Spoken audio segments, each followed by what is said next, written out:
नमस्कार, आपका बहुत बहुत स्वागत है। आप देख रहे हैं स्वराज एक्सप्रेस और मैं हूं आपके साथ अभिषेक तिवारी। खबरों का रुख करेंगे और आपको बताएंगे कि पूर्व मुख्यमंत्री दिग्विजय सिंह ने एक बार फिर ईवीएम को लेकर सवाल खड़े किए हैं।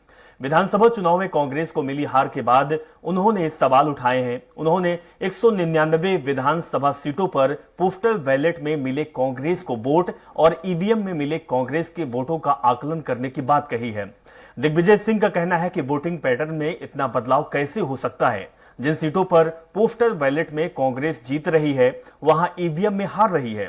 पूर्व मुख्यमंत्री ने सोशल नेटवर्किंग साइट फेसबुक पर पोस्ट कर ईवीएम का ये राग छेड़ा है। उन्होंने कई देशों में ईवीएम पर रोक होने का हवाला भी दिया है।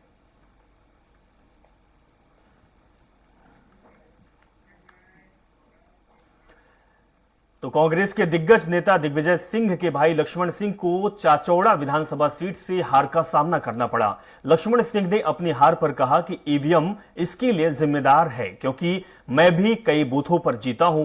वहीं अपनी हार के लिए मंदिरों पर लगाए पैसों को लक्ष्मण सिंह ने जिम्मेदार ठहराया है। उन्होंने कहा है कि मंदिरों में रखा गया पैसे का दुरुपयोग किया गया है। ये बहुत सारा काला धन इन्होंने चुनाव में खर्च किया है। मंदिरों को इनने दुकान बना दिया, भगवान को दुकानदार बना दिया। मंदिरों में लाखों रुपया रख के और ये कहां देश को ले जा रहे हैं पता नहीं। और ये एक इनकी नीति और रहती है कि मजदूर को पनपने मत दो, गरीब को गरीब रखो और चुनाव के समय उसके सामने पैसा दो और थोड़ा बहुत पैसा देके और सरकार बना लो। तो अब आपकी जिस तरीके से अब विपक्षी पार्टी यानी कि कांग्रेस अब ईवीएम को लेकर ये राग छेड़ दी है और दिग्विजय सिंह का कहना है कि हमें पता ही नहीं था कि इतनी बड़ी हार होगी और उन्होंने ईवीएम को जिम्मेदार ठहराया और साथ ही ये भी कहा कि भारत को छोड़कर जो और राज्य हैं, विकसित राज्य हैं, उन राज्यों में ईवीएम का उपयोग नहीं होता, पोस्टल बैलेट का उपयोग होता है। बैलेट पेपर से वहां पर चुनाव होता है, तो भारत में ही क्यों ईवीएम का उपयोग होता है। इसके साथ ही लक्ष्मण सिंह का भी यही कहना है कि हमने जहां पर काम किया था, जिन बूथों पर आगे थे, तो आखिर वहां पर हम पीछे कैसे हो सकते हैं। तो अगर बात की जाए तो मध्य प्रदेश में बीजेपी की प्रचंड जीत हुई है। कमलेश्वर पटेल ने इस जीत पर सवाल उठाए हैं। कमलेश्वर पटेल ने कहा है कि 15 तारीख को मतदान के पहले जिस तरह से किसान सम्मान निधि का पैसा डाला गया, वह एक सोची समझी साजिश के तहत लोगों को ललचाया गया। इतना ही नहीं, लाडली बहना का पैसा जिस तरह से डाला गया वह भी एक सोची समझी साजिश थी। यानी कि अब कांग्रेस के जो नेता हैं वो लगातार ईवीएम को लेकर सवाल खड़े कर रहे हैं, क्योंकि कांग्रेस के नेताओं को यह नहीं पता था या कहें कि अप्रत्याशित हार को नहीं पता था कि इतनी सीटों से हार मिलेगी। जो राजनीतिक चाणक्य या फिर एग्जिट पोल यही कह रहे थे कि मध्य प्रदेश का जो चुनाव होगा वो सभी सीटों में बीजेपी और कांग्रेस के बीच कांटे की टक्कर होगी। चलिए, अब जो सवाल खड़े हो रहे हैं, आरोप लग रहे हैं, इसी पर बातचीत करेंगे और हमारे साथ शहरयार खान हमारे साथ मौजूद है, कांग्रेस के प्रवक्ता हैं। शहरयार खान जी, आपका बहुत बहुत स्वागत है। लगभग 48 घंटे होने को चले हैं, क्या कुछ समीक्षा हुई है? इतनी बड़ी हार कैसी हुई है? देखिए, जो खबरें निकल के आ रही हैं 2 दिन में मध्य प्रदेश के कोने कोने से, और आज जो हमारी मीटिंग हुई है जिसमें विचार विमर्श हुआ है, हमारे 230 जो प्रत्याशी जो चुनाव लड़े थे वो सब भोपाल पहुंचे हैं और उन्होंने जो बातें हमारे संगठन को बताई हैं, जो बातें मीडिया के साथियों के साथ शेयर करी हैं, वो सबके बीच में है। और यही आशंका मध्य प्रदेश की जनता के बीच भी है कि हमने वोट तो कांग्रेस को करा था, लेकिन वो वोट गया कहाँ और इतनी सीटें जो भाजपा के नेताओं को भी खुद को नहीं हजम हो रही हैं, ये आ कैसे गई। तो ये जांच का विषय है और मैं आपको एक उदाहरण देता हूं जो कि बहुत ही अचंभे में मध्य प्रदेश की जनता को भी डालेगा और देश में भी इस पे विचार होना चाहिए।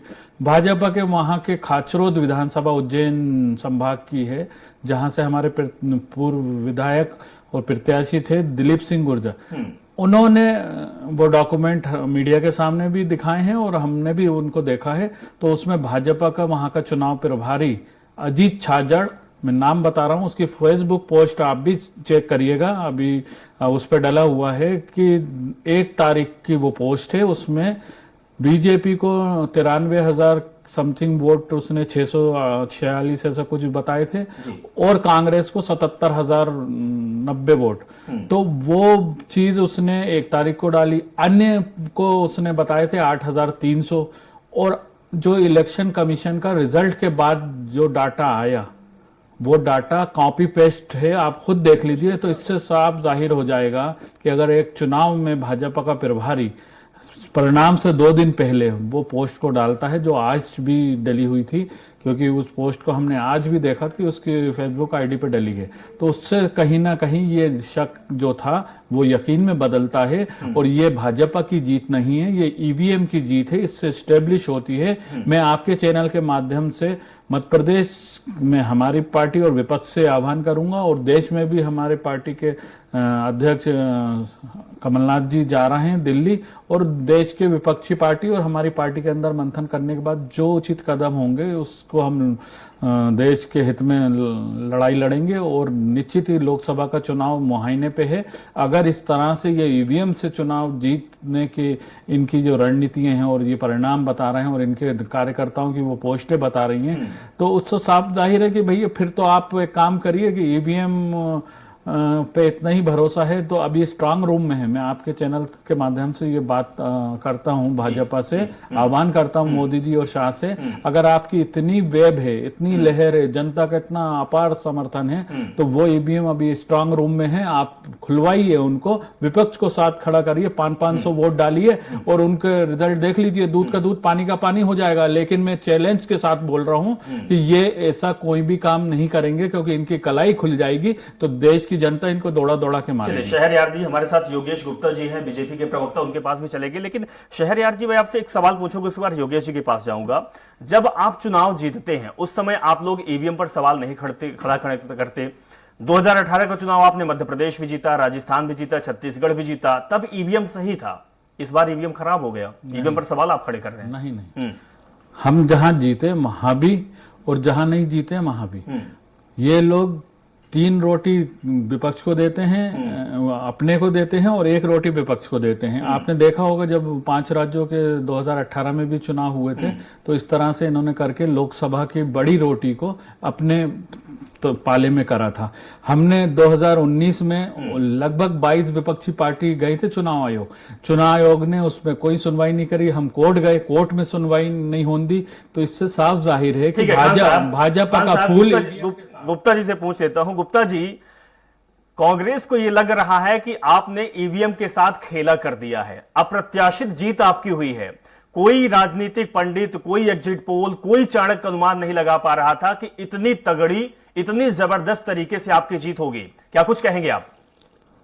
देखिए, जितना मैंने शांतिपूर्वक शहरयार खान जी को सुना है, अपेक्षा रखता हूं वो धैर्य धारण करके मुझे सुनेंगे। ईवीएम पे ठीकरा कांग्रेस का फूटना ही था, भले ही वो 2 दिन देर से फूटा, लेकिन ये हमको पूर्व अनुमानित इसलिए था कि कांग्रेस अपनी कॉलर में नहीं झांक रही। कांग्रेस देशवासियों से लगातार झूठ बोल रही है। यहाँ पर भी शहरयार जी ने बैठकर अपने बयान की शुरुआत में एक झूठ परोसा कि पूरे 230 प्रत्याशी आज पीसीसी में आए थे, जबकि बमुश्किल 60-65 लोग थे, जिसमें जीतू पटवारी जी, कुणाल चौधरी जी, विपिन वानखेड़े जी जैसे कद्दावर नेता, युवा नेता, तो नदारत्य माननीय दिग्विजय सिंह भी उपस्थित नहीं थे। तो पहला झूठ तो ये हुआ। दूसरा, आप देखिए कि कांग्रेस पार्टी जब हिमाचल में जीतती है तो ईवीएम ठीक हो जाती है, कर्नाटका में जीतती है तो ईवीएम ठीक हो जाती है, और जब मध्य प्रदेश में हारती है तो ईवीएम पे ठीकरा फोड़ते हैं। छत्तीसगढ़, राजस्थान में कांग्रेस की सरकार थी। अगर शासन के प्रबंधन के ऊपर ये सवालिया निशान उठाते हैं तो मध्य प्रदेश में तो हमारी सरकार थी, मगर छत्तीसगढ़ और राजस्थान में तो हमारी सरकार नहीं थी। वहां क्या हाल हुआ कांग्रेस का? वहां तो कांग्रेस की सरकार थी ना। तो हमने तो इस प्रकार के कोई आरोप प्रत्यारोप नहीं लगाए। दरअसल देखिए, कांग्रेस अपने समापन की ओर अग्रसर हो चुकी है। ये लोग समझ ही नहीं पा रहे हैं, जब जनता का जनादेश आता है और कोई लहर चलती है तो उसमें इंदिरा जी जैसी दिग्गज राजनेता भी हार जाती हैं और अटल जी जैसे दिग्गज राजनेता भी हार जाते हैं। तो जब ये पूरी पूरी देश में बदलाव की एक जो बहार बह रही है, उसको कांग्रेस के राष्ट्रीय नेतृत्व और प्रदेश स्तर के नेता समझने में नाकामयाब बदलाव रहे। की बहार तो मध्य प्रदेश में भी बह रही थी। और ये कहा जा रहा था कि बीच मध्य में नहीं प्रदेश बोला में था, बदलाव मैं होगा, आपके बीच में तो नहीं बोला था, मैं बदलाव आपके- ना होकर आपका तो प्रचंड बहुमत के साथ आपने सरकार बना ली है।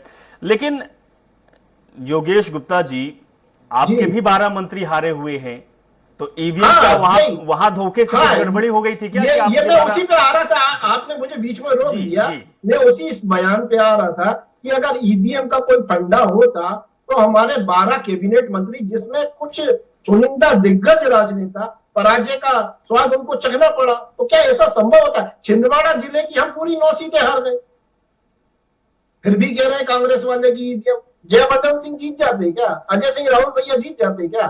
कमलेश्वर पटेल, देखिए कहने का तात्पर्य यह है कि जो नेता जमीन पर था, चाहे वो कांग्रेस पार्टी का, चाहे वो भारतीय जनता पार्टी का, और जो जनता से जुड़ा हुआ था प्रत्यक्ष और अप्रत्यक्ष तौर पर, उनको जनता ने अपना जन आशीर्वाद दिया है।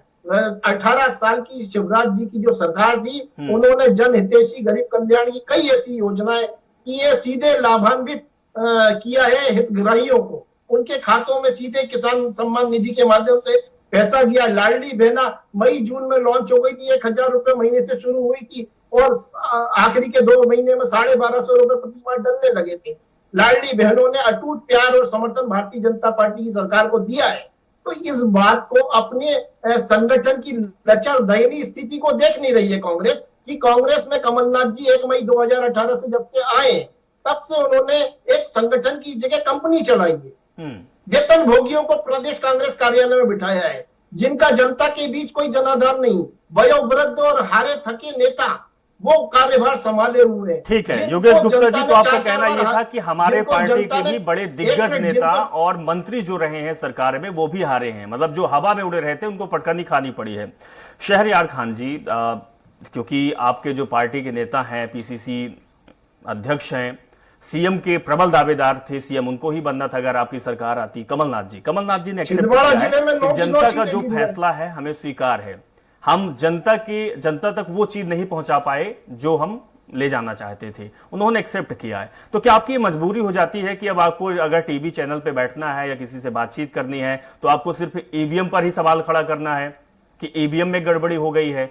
ईवीएम में गड़बड़ी होती तो नरोत्तम मिश्रा कैसे चुनाव हार जाते? 12 जो मंत्री हैं राज्य के, वो कैसे चुनाव हार जाते? देखिए, परसों जब कमलनाथ जी ने ये बात स्वीकार करी और जनमत का हमने सम्मान करा, तो निश्चित उस टाइम की परिस्थितियां सबके सामने थी, जो रिजल्ट टैली बता रही थी। उसके बाद हमने हार स्वीकार करी और भाजपा को बधाई दी।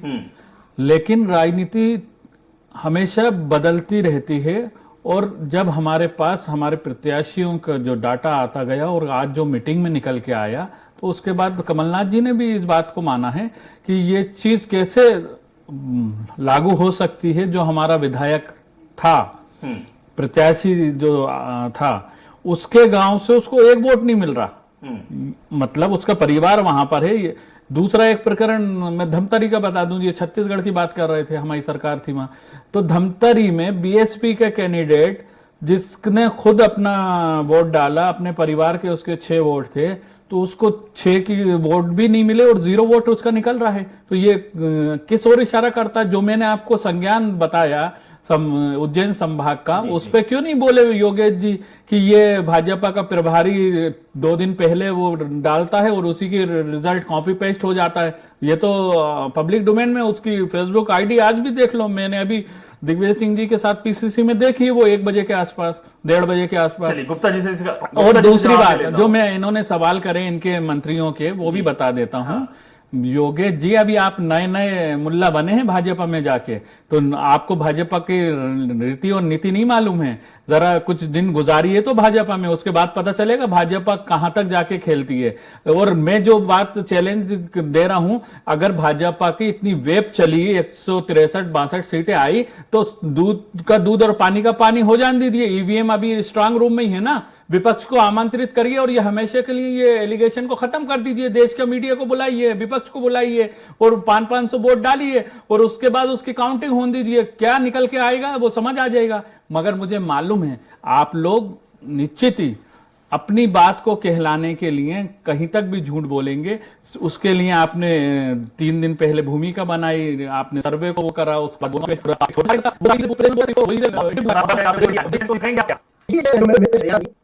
गलत की भाषा बोल रहे हैं चैनल पर बैठकर। एक्चुअली चुनाव आयोग एक संवैधानिक संस्था है और संवैधानिक संस्थाओं के ऊपर सवालिया निशान कांग्रेस आज से नहीं 2014 से उठाती है। तो मैं तो चुनाव आयोग का बोल रहा हूँ ना, चुनाव आयोग देश के लोगों का भ्रम दूर कर दे, बुलाए विपक्ष को। आप चुनाव आयोग के पास जाइए, अपना आवेदन, मीडिया और विपक्ष होगा सामने, सबके संतुष्टि हो जाएगी और भाजपा की भी पोल खुल जाएगी। ये ईवीएम की जीत है कि बीजेपी की जीत है, पता चल जाएगा। क्यों बौखला रहे हैं बताइए ना। आप खिसिया, हम नहीं बौखला रहे। अरे आप बोल रहे थे नरोत्तम मिश्रा हारे, कमल पटेल हारे, तो मैं बता रहा हूँ, सुनिए ना। बौखला आप रहे हैं। अरे मैं बता रहा हूँ ना, सुनिए, जनादेश का अपमान कर रहे हैं। बता रहा हूँ आपके नेता क्यों हारे। संगठन की लचर स्थितियों से वाकिफ नहीं है कि आपका कई कार्यकर्ता बूथ पर मौजूद ही नहीं था। कांग्रेस में कई बूथों पर अपनी रोटियां सेक रहे थे, जब यहाँ से आपको किक किया गया तो अब वहां जाके आपको क्या बची है? क्या बची है? आप कहाँ पर हो? मैंने छोड़ी है वहाँ पर आपको क्या स्थान है? बैठने का स्थान तो आपको उपलब्ध नहीं है वहाँ, मुझे जो जानकारी है। कांग्रेस बोलिए, खान साहब पर्सनल अटैक किसी पे नहीं, पर्सनल अटैक नहीं करना चाहिए। अच्छा गुप्ता जी दो उदाहरण। ये उनकी हालत वो दयनीय हालत है कि वो ना घर के रहे ना घाट के रहे। ये घर के रहे घाट के भी समझदार हो आप, बाकी आप समझ लो। देश मैंने भारतीय जनता पार्टी को अपने विचारों के अनुरूप चुना है। आपके विचार रातों रात बदल गए, आपके विचार रातों रात बदल गए। महीने भर पहले आपके विचार बदल गए। अरे वाह वाह, मुबारक। खान साहब पर्सनल अटैक करना सही नहीं है, क्योंकि बात दूसरी हो रही थी। बात ये गुप्ता जी आपको रोकना चाहूंगा। गुप्ता जी बात ये है, इनके पास बोलने, गुप्ता जी मैं आपको रोकना चाहूंगा। बोल रहा हूँ ना, बता रहा हूँ नरोत्तम मिश्रा क्यों हारे हैं, बता रहा हूँ कमल पटेल क्यों हारे हैं, बता रहा हूँ महेंद्र सिंह सिसोदिया क्यों हारे हैं, आपके 12 मंत्री क्यों हारे हैं बताऊं। वो शिवराज जी के मुख्यमंत्री रेस में आड़े आने वाले थे, इसलिए वो लोगों को हरवाया है। और कांग्रेस के जो बड़े नेताओं को हरवाया है, उसमें भी आप लोग की षड्यंत्र है। समापन की ओर अग्रसर है। गुप्ता जी क्या गुप्ता जी शहरयार जी जो आरोप लगाया है, क्या आप तक आवाज पहुंची है? इन्होंने कहा है कि जो आपके 12 मंत्री चुनाव हारे हैं वो आड़े आ रहे थे शिवराज जी के, मतलब कि सीएम के दावेदार थे वो। देखिए इनकी बातों और नहीं गुप्ता जी एक बात और है कि जो आपकी पार्टी ने बड़े नेताओं को, दिग्गजों को मैदान पर उतारा है, केंद्रीय मंत्रियों को उतारा है, सांसदों को उतारा है, और जो अब ये टीम बनी है, क्या आप इसको बैलेंस कर पाएंगे या फिर जो खान साहब ने आरोप लगाए वो सही साबित होगा? देखिए खान साहब की बातों का कोई तथ्य है ही नहीं। वो तथ्य क्यों नहीं है? केंद्रीय मंत्री जो 7 बार सांसद का चुनाव जीत जाता है, वो एक बार विधानसभा का लड़ता है अभी और वो हार जाता है फग्गन सिंह कुलस्ते। ये किस ओर इशारा है? क्योंकि वो आदिवासी चेहरा था और मध्य प्रदेश में अगर आदिवासी मुख्यमंत्री बनना था तो फग्गन सिंह कुलस्ते को बनना था, तो उसको निपटा दिया। अगर ब्राह्मण चेहरा, अगर नरोत्तम मिश्रा थे रेस में, पिछली बार भी वो शिवराज जी के आड़े थे तो उनको निपटा दिया। सिंधिया जी का कद इसलिए कम कर दिया कि उनके लोगों को लगातार चंबल संभाग में अभी हरा दिया। तो कहां से रहे वो महाराज, कहां रहे वो मंत्री जो शिवराज के आड़े आ रहे थे? तो अब शिवराज जी खुद अकेले मैदान में हैं। मगर मेरे को जो खबर है तो घबराओ ना मित्र, शिवराज जी नहीं बन रहे मुख्यमंत्री। अरे शिवराज जी नहीं बन रहे। ठीक है योगेश गुप्ता जी थोड़ा सा धैर्य रखिएगा, इसका जवाब आप दीजिएगा। ये निपटने और निपटाने की जो बात कांग्रेस करती है, ये 2020 के जब कांग्रेस की सरकार बन गई थी, कमलनाथ सरकार में थे, उस समय जिस तरीके से सरकार निपटी, सरकार को निपटाया गया, उसको लेकर भी बड़े सवाल खड़े किए गए और मुद्दा भी बनाया गया चुनाव में। और इस बार भी यही कहा जा रहा है कि जो बीजेपी के आड़े आता है, जो आंख दिखाता है, उसको साफ कर दिया जाता है। देखिए भारतीय जनता पार्टी में संगठन सर्वोपरि होता है और संगठन में जो केंद्रीय नेतृत्व का आदेश होता है उसको सभी कार्यकर्ता पदाधिकारी शिरोधार्य करते हैं। जब भारतीय जनता पार्टी का संगठन एक पार्षद को भोपाल से सांसद बनाकर लोकसभा में भेज सकता है, तो एक सांसद विधायक का चुनाव क्यों नहीं लड़ सकता है? तो इनकी अगर मगर किंतु परंतु से कोई मतलब ना जनता को है ना भारतीय जनता तो पार्टी ये के बता नेताओं दीजिए ना, को है। ये इतने बड़े बड़े ये गली दिग्गज मोहल्ले की भाषा क्यों बोलते हार हैं गए? चैनल क्योंकि पर ये बैठकर, मुख्यमंत्री के इनको दावेदार बात थे। करने की तमीज ही नहीं है। अरे बताइए ना। बदतमीज लोगों को आपने चैनलों पर बिठा रखा है, अरे बदतमीज आदमी है ये, इसको चैनल पर बैठा आपको नहीं जरूर चाहिए। मिर्ची लग रही है क्योंकि शिवराज नहीं, योगेश मुझे नहीं योगेश लग गुप्ता रही जी, है मुझे। देखिए योगेश इनकी गुप्ता जी, भाषा शैली बहुत हल्की है। चैनल पे हमने आपको भी बैठा के रखा है, हमने कांग्रेस इनकी पार्टी के भाषा नेताओं को भी शैली- बैठा अरे, रखा है, इनकी क्योंकि भाषा प्लेटफॉर्म दो है कौड़ी की जहां पर ये औकात आप अपनी रखने बात कर वाले- सकते हैं। अब दोनों लोगों को रोकूंगा, दो अब दोनों कौड़ी की लोगों को औकात रोकूंगा, आपके पास रखने वापस आएंगे। वाले- संजय हमारे साथ बड़ी जुड़े बड़ी हुए हैं, बातें कर रहे हैं। खान साहब, संजय जी हमारे भाषा- साथ जुड़े हुए हैं, हमारे संवाददाता हैं। संजय जी, जिस तरीके से कांग्रेस पार्टी के अंदर अभी ये मंथन तो चल ही रहा है, समीक्षा हो रही है कि आखिर हम इतनी सीटों से कैसे हार गए, क्या कुछ अपडेट आपके पास है? बिल्कुल, अगर इसको देखा जाए, जिस प्रकार से मंथन की बात करी जाए या किसी भी प्रकार से देखा जाए, भारतीय जनता पार्टी ने जिस प्रकार से सीटें प्राप्त की है, उसको लेकर कांग्रेस या अन्य जो तीसरा दल है उनका भी यही आरोप लगाया गया है।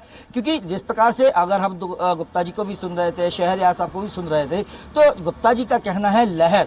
तो जिस प्रकार से मध्य प्रदेश में, क्योंकि जो आरोप लग रहा है, चाहे कांग्रेस की बात कर ली जाए या हम तीसरे दलों की बात कर ली जाए, उनका भी ये कहना है लहर, जिस प्रकार से 2003 और 2013 की लहर की बात की जाए तो लहर दिखी थी, लेकिन मध्य प्रदेश में इस प्रकार की कोई लहर नहीं थी। इस कारण से ये ऑब्जेक्शन उठे जा रहे हैं। कई बार तो ये भी ऑब्जेक्शन लगा दिया गया है, जिस प्रकार से किसानों को पैसा जो दिया गया है चुनाव से जस्ट पहले और लाडली बहनों को जो पैसा दिया गया है, तो ये कहीं ना कहीं चुनाव को प्रभावित करने के लिए भी सरकार की योजना रही है। उसके बाद ही अगर देखा जाए तो जो आरोप लगे हैं भारतीय जनता पार्टी पे और ईवीएम पे भी जो आरोप लग रहे हैं, क्योंकि अगर ईवीएम की बात की जाए तो ईवीएम में भी जिस प्रकार से बताया जा रहा है कि कई जगह की घटनाओं को देख के, इससे पूर्व भी, क्योंकि हम देखते हैं कि सोशल मीडिया पे जिस प्रकार के कई सारे वीडियोस अपलोड करते हैं, कई इंजीनियर्स अपलोड करते हैं कि इसको किस प्रकार से हैंग किया जा सकता है, तो ये आरोप जो है वो इन चीजों को लेकर लग रहे हैं। लेकिन अगर कहा जाए तो ये जरूर है कि भारतीय जनता पार्टी ने जिस प्रकार से अपना परचम लहराया है, वो कहीं ना कहीं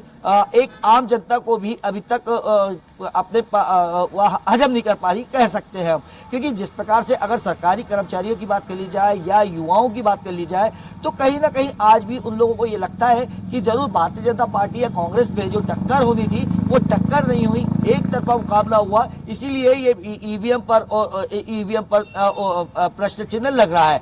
अगर कहीं ना कहीं यही चीज कांग्रेस हो या बीजेपी हो, दोनों की टक्कर, या हम ये कह सकते हैं कि कुछ जिस प्रकार से हमने टीवी के सर्वेओं में भी देखा था कि कहीं एक जगह जरूर कांग्रेस भारतीय जनता पार्टी को काफी सारी सीटें मिल रही थी, बाकी लेकिन कई सर्वों में जो जिस प्रकार से दिखाया था 10 और 20 सीट का अंतर, लेकिन अगर ये देखा जाए डबल का अंतर, तो इसी को लेकर भी ऑब्जेक्शन उठना लगभग तय है। लेकिन अगर ऑब्जेक्शन की बात करें तो ईवीएम का एक अपना वो है, और ईवीएम पे हमेशा जब भी चाहे लोकसभा रहे विधानसभा रहे, क्वेश्चन उठते रहे और ये उठते रहेंगे जब तक इसकी सही तरीके से निर्वाचन आयोग इसको लेकर संतुष्ट ठीक है नहीं संजय कर जी, देता ठीक है। संजय जी, हमारे साथ हमारे मेहमान भी जुड़े हुए हैं, आप वापस आपके पास आएंगे।